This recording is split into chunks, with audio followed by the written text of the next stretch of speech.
आहा मुँह फूले ने छिकिया बाबा धाम चलो पिया। अच्छा हाँ यो ये आहा मुँह फूले ने छिकिया बाबा धाम चलो पिया। सहना हाँ ये सब कोना के है तली खेती आहा के राखत के बेटा बेटी हमारा धान के थेरो पहले बिया अच्छा आहा मुँह फूले ने छिकिया बाबा धाम चलो पिया।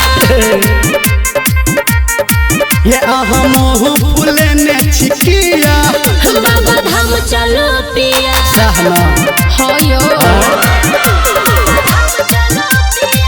माँ गायत्री रिकॉर्डिंग स्टूडियो।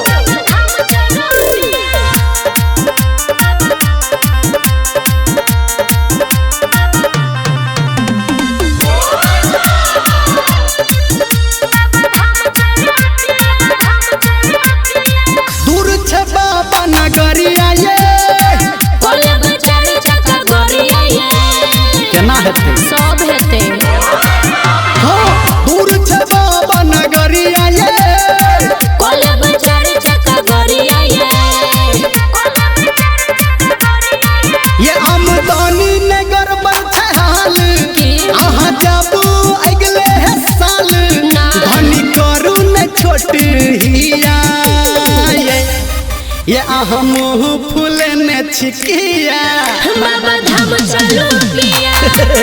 हाँ यो ये आहा मुँह फूले ने छिकिया बाबा धाम चलो पिया।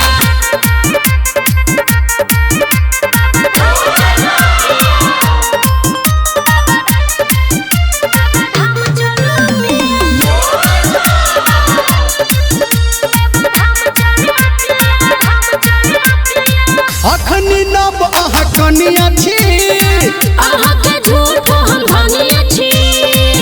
ये की बात सच कहै छी।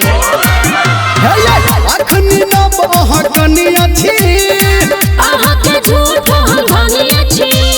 भगला जेबे करब धर्मेंद्र करैया निहोरा राकर सन टूटे बात मानु थोरा राखू धरती कते जिया नाय आहा मुँह फूले ने छिकिया बाबा धाम चलो पिया।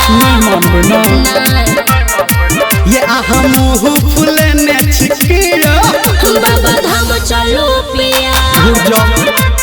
नहीं मानबै नाय ठीक छे 10 बुक कर दै छी तो जल्दी